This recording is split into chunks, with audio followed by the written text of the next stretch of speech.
If you drove down Route 16 into Fayetteville, West Virginia, during the second half of the 20th century, you would have passed a massive, towering billboard standing completely alone against the tree line.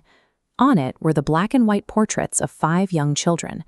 Below their faces, painted in stark white letters, was a question aimed squarely at anyone passing by. Did they survive? That billboard was erected by Jenny Sodder, the mother of those 5 children. Local authorities had assured her decades earlier that her kids died in a house fire, but Jenny refused to accept their conclusion. The police closed the file on what they ruled a tragic accident, but for the family watching the ruins smolder, the silence in the debris didn't match the chaos they had just barely survived. The Sodder household was loud, packed, and happy. George and Jenny, both Italian immigrants, had built a successful trucking business and were raising 10 children under one roof. On the evening of December 24, 1945, the family celebrated Christmas. They opened a few presents, the older siblings stayed up late, and eventually everyone went to bed. The fire was put out, the lights were turned off, and the house went quiet.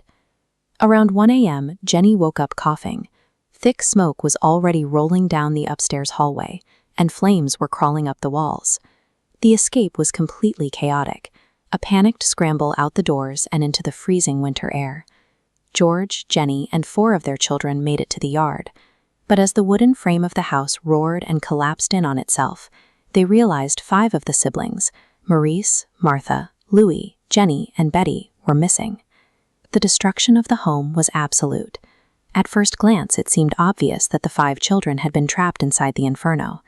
But that immediate assumption would soon crash into a serious problem with the physics of the fire. When the fire chief finally arrived, he surveyed the scene and made a swift determination. All 5 missing children had died in the blaze, and their remains had been completely cremated by the heat. This chart breaks down maximum temperatures of different fires. A standard wood frame house fire, like the Sodder residence, reaches a peak of roughly 1100 degrees Fahrenheit. But total human cremation, the process required to reduce bone to ash, requires at least 1800 degrees. And while that takes over 2 hours, the Sodder house burned for exactly 45 minutes. George Sodder couldn't accept the chief's math. He dug through the cooling ashes with his bare hands.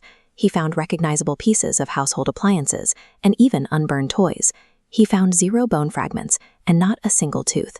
The thermal limits of the fire meant total incineration was physically impossible. For the family, this lack of remains suggested the children were no longer in the house when the first flames appeared. In the hours surrounding the fire, the family encountered a series of inexplicable obstacles. Moments before the house ignited, the phone rang.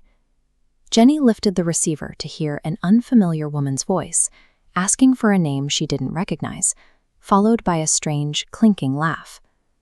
During the peak of the blaze, George ran to grab the heavy extension ladder he always kept leaning against the side of the house. It was gone. It had been moved from its permanent spot. Desperate, he tried to pull his 2 coal delivery trucks up to the house so he could climb on top of them. Both trucks had functioned perfectly the day before, yet in that moment, neither engine would turn over. Days later, the missing extension ladder was located at the bottom of an embankment far away from the property. It was completely undamaged. Someone had deliberately neutralized every tool George Toyd used to reach the upper floor. With the trucks dead and the ladder hidden, the path to the children was systematically cut off before the rescue could even begin. 23 years passed without a single solid lead. Then, in 1968, a plain envelope arrived in the mail at the Sodder residence. It carried a Kentucky postmark, but no return address. Inside was a photograph of a young man in his mid-20s. His facial structure, eyes, and hairline bore an uncanny, precise resemblance to a grown-up Louis Sodder.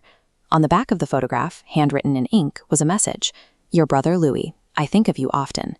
The family immediately hired private investigators to track the postmark, but the operatives hit a series of dead ends. The trail went entirely cold. Even without a location, the photograph transformed Jeannie's theory into a conviction. She spent the rest of her life certain her children were alive, living under new identities.